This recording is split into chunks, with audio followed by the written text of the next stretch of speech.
Panapanahon ng pagkakataon, may babalik bang kahapon?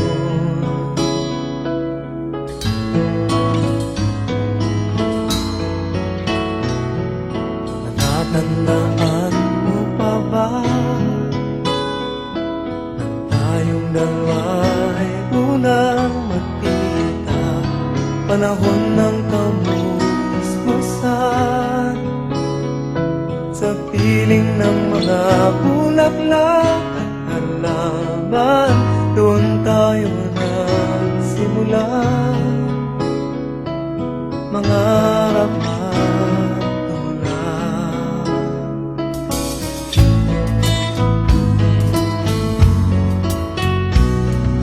Natatandaan mo pa ba